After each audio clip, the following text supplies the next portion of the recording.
In part 1 of the series, we discussed how David Koresh, formerly known as Vernon Wayne Howell, had gained leadership and control over the Branch Davidians, a sect of the Seventh-day Adventists who lived in a compound known as Mount Carmel.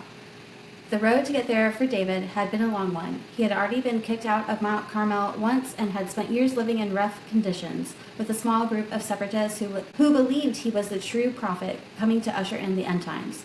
This is the story of the Waco, Texas siege. Welcome to Carmelia Street. I'm Tori. I'm Sam.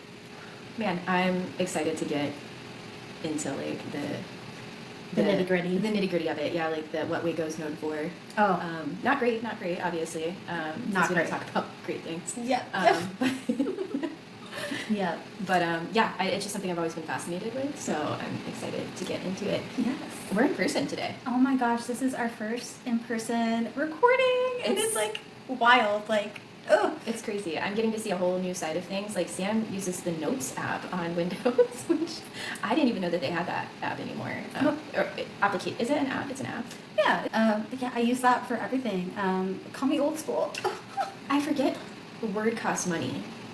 Oh. I forget about that. That makes sense. I forget about that too. Yeah, because I have it because my job. I have to have it for that. So. I had it through school, so. Yes, yeah. And before my job, I had it through school. So yeah, but Google Sheets is free.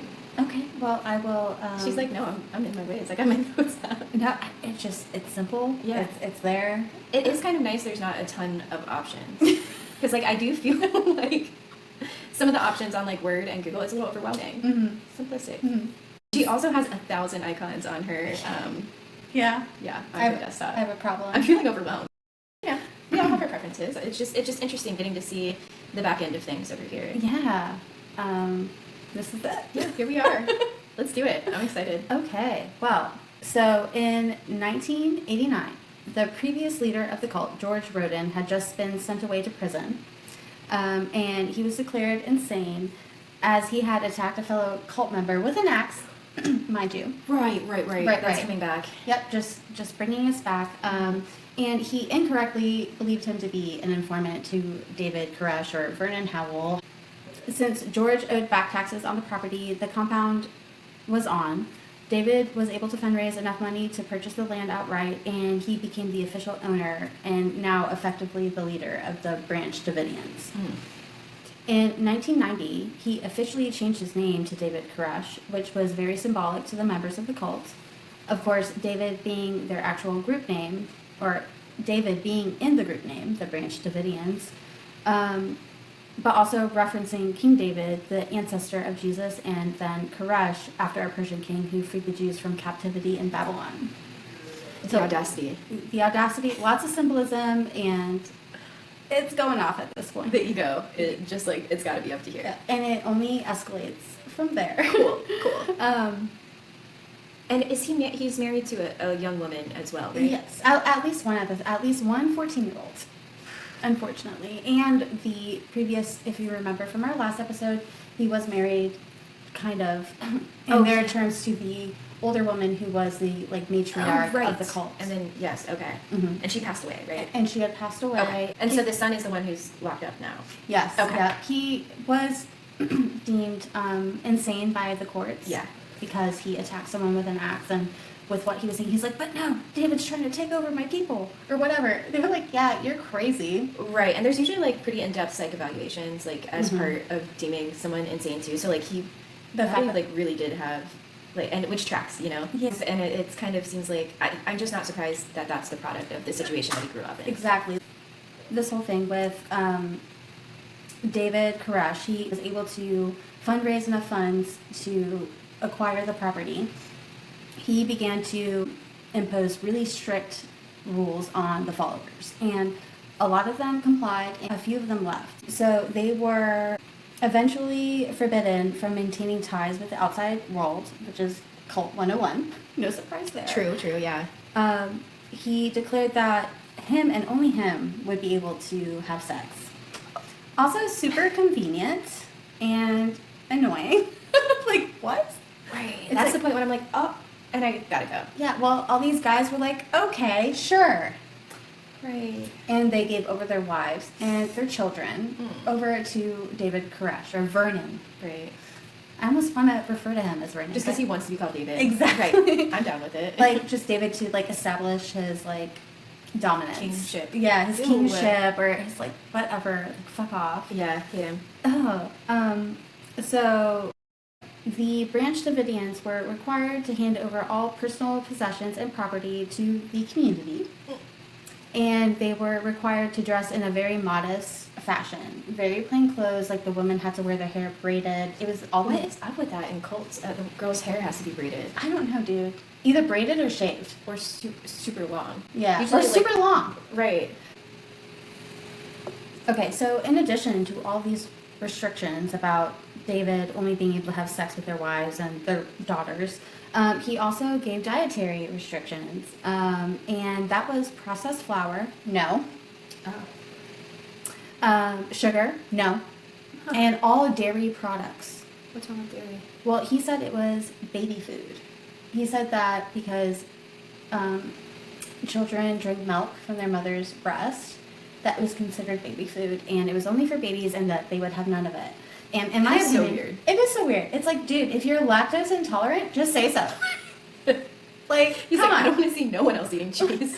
I don't want a single shred of cheese. That's crazy. I bet their white people taco nights were not fun. No. Yeah. Mm-mm. Well, they can't have tortillas. They can't. No, because of the flour. Right. Yeah. Mm-mm. Oh man. Anyway, that part tickled me. It's like no dairy. Yeah, that's Because it's baby food. So weird. one of the more out there rules for sure. Yep, for sure. And followers were also subjected to severe sleep deprivation, and they worked long hours. And David Koresh was the person who told them when they could or couldn't sleep. He was Oh just my the God. end all, be all of it completely. And the children were also controlled very heavily, and there was even a designated spanking room for discipline. So on top of all of this, the followers, they had to listen to hours and hours of rambling and scripture and readings led by Koresh every single day. So you can imagine the toll that that would have. This was all pretty different from what was happening before David had become the leader. So naturally, there were people who wanted to leave, and they were allowed to do so after an extensive exit interview where he would interrogate them for hours and remind them that abandoning him was equivalent to damning themselves for all eternity. Shoot. And they were rejecting salvation. They're like, yeah, thanks, I'll go to hell. That was pretty much what he was saying. Yeah. Yeah. Sign me up. It's like, great. I'll be there with all my other friends. Everyone else, yeah. But those who left quickly started informing the police about the sexual abuse of the children and the hoarding of weapons, but unfortunately, for a few years, their reports were not taken seriously. It was only in mid-1992 that eyebrows started to raise after local authorities were tipped off by a postal worker who said he was delivering suspicious packages to the compound. Those included, like, grenade parts. I was gonna guess guns, but that's Yeah. that's further. And just, like, That's grenade more. parts, Grenade. gunpowder, a lot of cardboard tubes. It's like, where was he involved. getting this before the dark web? Grenade pieces. I guess they had people. They definitely Must had. A lot of this they acquired legally. The sheriff's office then contacted the ATF, and they began an extensive investigation. Only when they found out that they were modifying weapons, Right. they were concerned. Right. Not about the children, not about the women, Yeah. nothing like this. It was only when they were like, oh, guns? No. Right. Yeah, I hate it. I hate that. So the ATF began to interview former cult members and some of the local farmers that lived close to the compound. And these neighbors reported hearing heavy and continuous machine gun fire sounds coming from the property. And the former cult members said that the Branch Davidians had began modifying weapons to become fully automatic, which we know is like, it's a big no-no. You don't do that. So to start verifying everything, an undercover ATF agent became a part of the Branch Davidians and was able to say that everything that was being reported was true between the child sex abuse and they fully had like machine guns and Right. everything. So ATF compliance officers inspected the records of local federal firearms dealers and found that the cult had legally and illegally acquired parts to build dozens and dozens of automatic weapons, thousands of rounds of ammunition, and destructive devices. So this evidence was used to draft a federal arrest and search warrant for David Koresh and the compound. So early morning on February 28, 1993, the ATF planned a surprise daytime raid. They informed a local news crew to meet them near the compound just to document everything. As the crew arrived, they realized they were lost and saw a mailman driving down the road and stopped and asked for directions. The mailman told them where the compound was and asked why the news crew was there. The news crew told him that they were there to document the compound about to be raided. What they didn't know is that the mailman they had just spoken to was actually a member of the Branch Davidians, who then went straight back to the compound and told David what was about to happen, which of course caused a lot of panic among the followers. So it's like, here they are. David is like prophesizing about the end times and about how people are going to come after him. And here it is coming to fruition. True. Yeah. Also, like, what the fuck with the news crew? I know, dude. They totally messed up. They messed up. It's like, oh, here's Is this your first police raid? Exactly. It's like, oh, why are you going there? Oh, yeah, there's about to be a federal raid. Yeah, just part of that. He's like, okay, well, see you later. And he just turns around. And did the news crew get there before the cops? They did. They knew.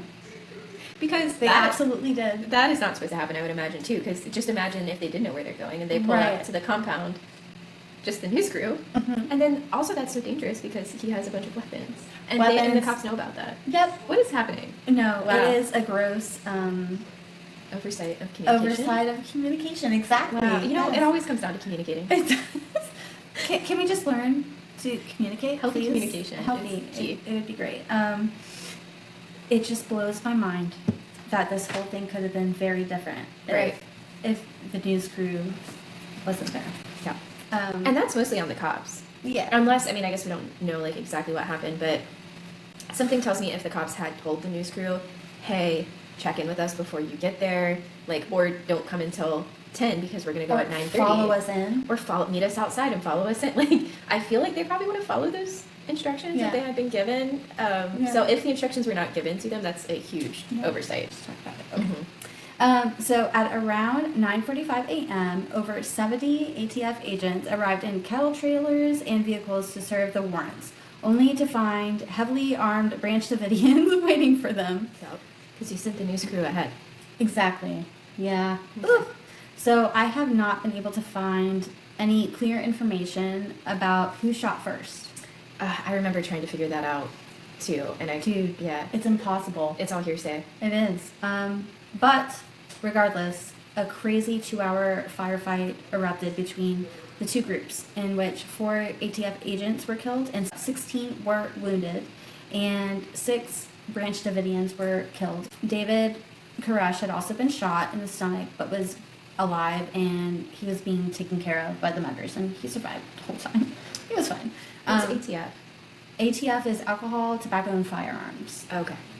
Yeah. So yeah, it just was this crazy like gunfire that happened over 2 hours. Yeah, it seems like like it's just a movie. Mm-hmm. Yeah, and there's like children Right. in this place, I know. and they're just like, That's the thing about this whole thing that always fucks me up is that the kids are there. yeah, the kids are there. Obviously, they tried to sequester the women and children, but regardless, I mean, we've barely gotten into it, but like the way that this whole thing was handled is crazy. not okay. Yeah, yeah, for sure.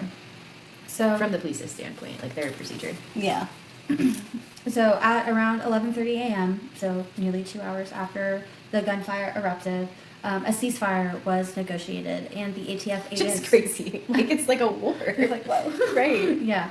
The ATF agents retreated, but they did secure the perimeter around the compound. So also whenever a federal agent is killed, that brings in the FBI. Okay. It brings in a lot of other different government So they're agencies. federal. So now it's like this whole Okay. thing. And so they were contacted immediately to come out. And after that, very shortly, nearly 900 agents from local law enforcement to FBI, and there was also a team of hostage negotiators that arrived at Mount Carmel within hours. Good. That happened. Good. Yeah, absolutely. And they began to communicate with David Koresh over radio, and they negotiated the release of 21 children and a few adults.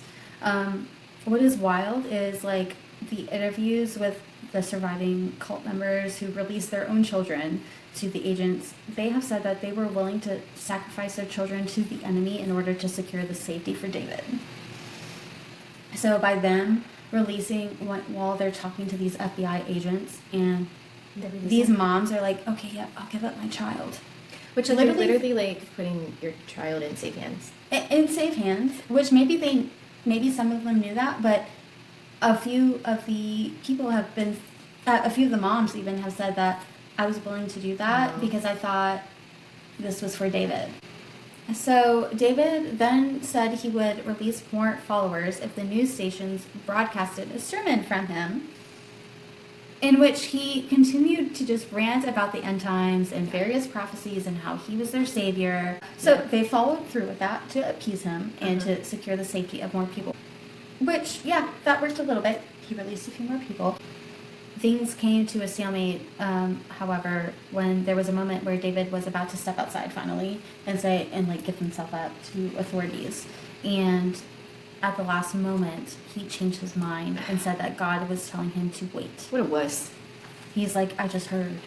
And it's like in the recordings so that he can have sex. I know, right? But yeah, he said that God was telling him to wait, which really frustrated the federal agents. And now that the hostage team was involved, which they are super like hardcore, like in their tactics. I wonder how many women are involved in this whole process, like as far as like leadership. I have not seen a single woman. Yeah.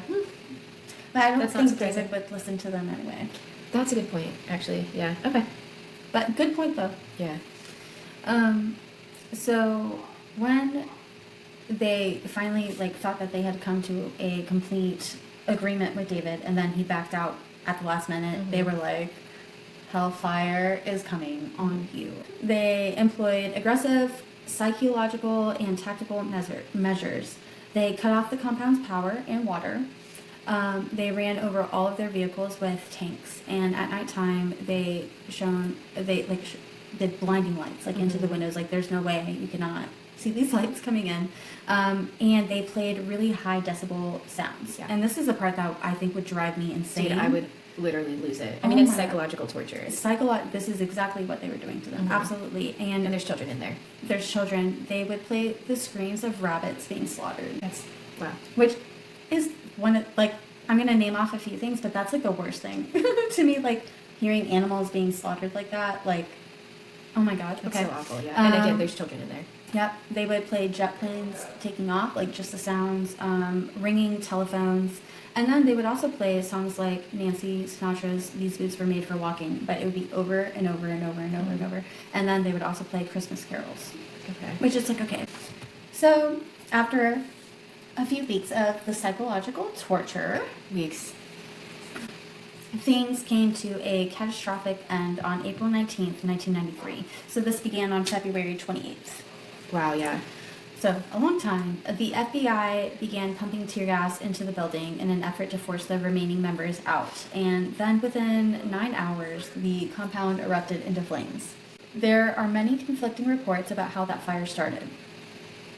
The DOJ concluded that the Branch Davidians themselves deliberately ignited the fires, pointing to aerial footage showing at least 3 separate simultaneous ignition points inside of the compound, and audio surveillance from the FBI in which they heard David and his followers discussing spreading fuel around. Fire experts have also said that the rapid spread of the fires were consistent with the use of intentionally placed liquid accelerants. Okay.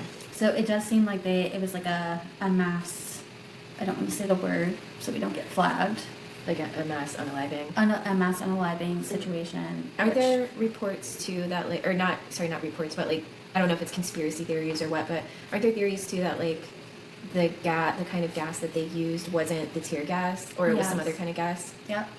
So even though the FBI initially maintained that the tear gas that they were pumping in was not flammable, it was later revealed that some of the devices that they used to do that contained a chemical called methylene chloride, which could have interacted with the heavy concentration of the gas, and then also the building was very flammable as well. So, yeah. Yeah. It's one of those things like who shot first. Right, yep. No one knows. And the DOJ too is a federal organization, so it's like, of course they're going to cover their ass. but they have like, but they could have photographic evidence. Exactly, and these people were fucked up. Right. So it is one of those things. It's like we will never know. I know. Yeah. I remember going into such a rabbit hole with this, like years. I was like, it was maybe 7 years ago or so, and I just like was so frustrated because I could never get any solid answers, and that's all I wanted. Yeah. No, it is. But they're not out there. They're not out there. Within hours, the compound was burned to the ground, and David Koresh, along with 76 of his followers, 22 being children, died, and only 9 followers escaped the fire. The 12 surviving members, those that escaped the fire, and those that were released in the beginning as in adults, were indicted for conspiracy to murder federal officers and weapon violations, and ultimately 8 were convicted of firearms charges and served prison time. And then all of them have been released as of 2007. This culturally has had a lasting impact. The destruction of the compound became a rallying cry for anti-government groups, and I hate to even say his name, but Timothy McVeigh was deeply radicalized by the Waco siege and purposefully timed the 1995 Oklahoma City bombing to occur exactly 2 years after the fire on April 19th, 1995. Wow. I don't think I know much about that. It's ridiculous and it's crazy that this dude had this much influence over someone else that 2 years later he timed a bombing specifically to honor this. Yeah, I hate that. So the original compound has been bulldozed over shortly after the siege, and the 77-acre property is now a pilgrimage site of sorts with monuments honoring the victims and a small chapel that serves as a visitor center. The site continues to be managed by surviving or successor members of the Branch Davidians, who now call themselves the Lord Our Righteousness Christ Church. And that is the story of the Waco, Texas siege. It's just so sad that there's so many kids there. It's so sad. Because they didn't have the right to choose to be there, or what had happened to them while they were there. That breaks my heart. And the fact of like negligence both on the parents' part but also on the government's part, like those children were just let down time and time again. People were like, hey, there's child brides happening. Yeah. As young as 10 years old.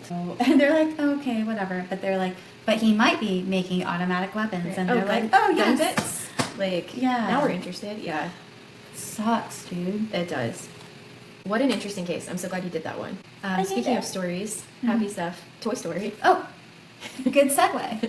Toy Story. We are giddy. Yeah. Are you going to go watch it? Yeah. Yeah. I think so. I think I'm going to bring my kid to his first movie, so. Should we go? I'm down. You just have to understand I might not be able to stay for the whole thing because I don't know how he's going to handle it. And I can definitely understand I'm that. sure you would. Yes. But no, I'd be down. It has to be like a daytime thing. Like, situation. Yeah, preferably when the theater's not packed. Absolutely. No. But yeah, I was thinking about going like the opening sometime near when it opens. Because, during the day. I think like we were talking in a group chat because someone said, oh yeah, it's coming out June 5th. That was me. I thought it was. Okay. And I was going to go with my mom. I was ready to buy tickets. Okay. I was like, hey, should we go? Because it was just like that day. And I realized. But no, it's June 19th. It is. Which also ties in. Bro. I think a few years ago, she had a purse that's called the Cloud. And she wore it on June 19th. Of course she did. Our queen. Like, people say we're crazy. But she does this shit. I tell you what.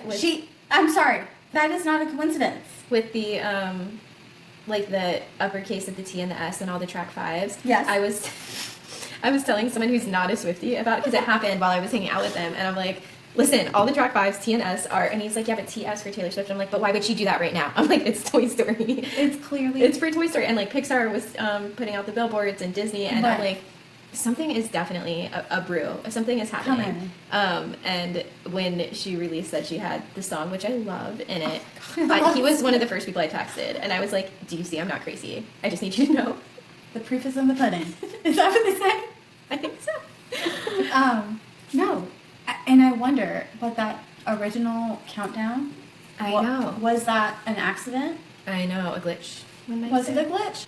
I'm kind of thinking it's not, because it would give us the whiff that something's That's happening. what I thought too, yeah. But it is so weird. What is reality? Well, and we never got that countdown for anything. No. Yet, at least. I mean, we Also- got that little, like, merch drop, right? But that wasn't the same. And it never had the countdown leading up to it. Not like that. Which I don't know if they were like, oh, we accidentally released it, scrub the countdown, but... Right, maybe they were like, let's panic. Can we talk about, too, that this is huge for one song in one movie? Yes. Like, she's changed her profile picture. It's all over her Instagram. We're getting all over David social. TV. Okay. I think that she's using it to shift eras because she changed her profile picture. And it's kind of this, like, in-between zone. The grid is aligned. The grid, y'all, the grid is aligned. So I feel like if this is all about just the one song and there's not more coming, which I don't really feel like there is. Like, a lot of people are like, she's a character in the movie, or like, I haven't been sold on that, maybe, but I haven't been sold. I think she's using it to kind of switch into what the next era is going to be, which I think is debut TV. And there was the Nicki Kid video. Was that you who shared that today? Someone did in our Taylor Swift chat. I might have. Where the TV drops after, like... That was me. Yeah, so... In the music video. Yes, so she, like... Taylor shared on her Instagram, like, a little promo video that was from the music video, and it shows, like, Buzz lifting his eyebrow, looking down at Jessie. And then if you go back... Adorable, by the way. I know. And if you go back and look at the, like, the music video and what happens right after that, a TV drops. Like, literally. Like Taylor's version. You guys... Okay. Okay, we do sound crazy, but it's true, though. If Nicki King endorses it... I'm down for it. Dude. We love you, Nicki. Yep. Love you, Nicki. Thank you for the inspiration. Yeah, dude. It's one of those exciting times to be a Swiftie. I live for it. Oh my gosh. I love the new song.